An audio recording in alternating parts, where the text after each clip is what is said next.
Obligación es la relación o vínculo jurídico que se genera entre dos personas. El acreedor, entendida como la persona física o jurídica que otorga o presta un bien, servicio o cosa ante otra persona a la que vamos a denominar deudor. Esta es la persona física o jurídica que se obliga frente al acreedor por lo pactado en la misma obligación.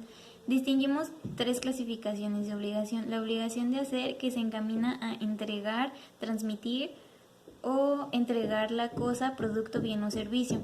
La obligación de dar es total y absolutamente determinada, individualizada e identificada, no aceptando la sustitución. Así, el deudor se obliga a entregar el bien en el tiempo, modo y lugar pactado, de informar al acreedor sobre la situación de la cosa y conservar el bien. La obligación de hacer, en esta el deudor se va a obligar a realizar un hecho, por ejemplo, una prestación de servicios. En la obligación de no hacer, el deudor se va a abstener o se va a omitir a no llevar a cabo cierto hecho.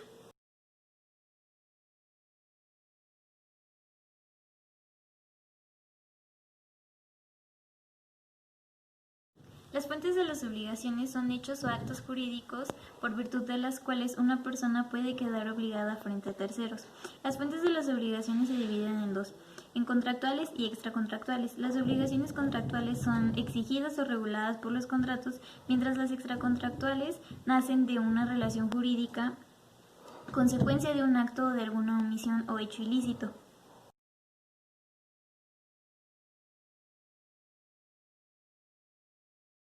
Las fuentes contractuales de las obligaciones son los contratos. El Compendio de Derecho Civil 4, en su capítulo número 1, dice que el contrato se puede definir como un acuerdo de voluntades para crear o transferir derechos y obligaciones. Esto dentro del género de convenio.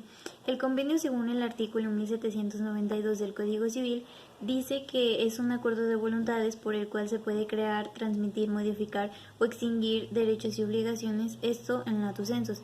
En estricto sentido, se toma la definición que da el compendio, de crear y transmitir derechos y obligaciones, mientras que el convenio en estricto sentido se le deja otra función, la de modificar y extinguir derechos y obligaciones.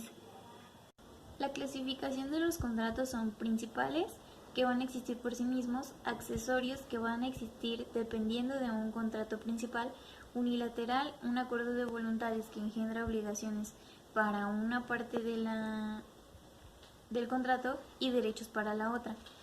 Según el artículo 1835, es un contrato unilateral cuando una persona se obliga frente a la otra sin que ésta le quede obligada al mismo. En su contraposición encontramos al contrato bilateral. Según el artículo 1836 del Código Civil, es bilateral porque ambas partes se obligan recíprocamente. En este acuerdo de voluntades, ambas partes van a dar nacimiento a derechos y obligaciones de forma recíproca. Es oneroso y es gratuito. El artículo 1837 del Código Civil dice que el contrato es oneroso cuando se van a estipular derechos y gravámenes o provechos, mientras que esto van con la condición de que sean recíprocas, mientras que va a ser gratuito cuando solamente el provecho o gravamen se va a imponer a una sola de las partes. Va a ser instantáneo porque se va a perfeccionar en ese mismo momento de celebrar el contrato, y va a ser de tracto sucesivo porque el tiempo o el plazo donde se va a cumplir el contrato se va a prolongar en distinto tiempo o con una condición determinada. Son reales porque se constituyen por la entrega de la cosa, mientras que son consensuales porque no necesariamente se tiene que entregar la cosa para la constitución del contrato.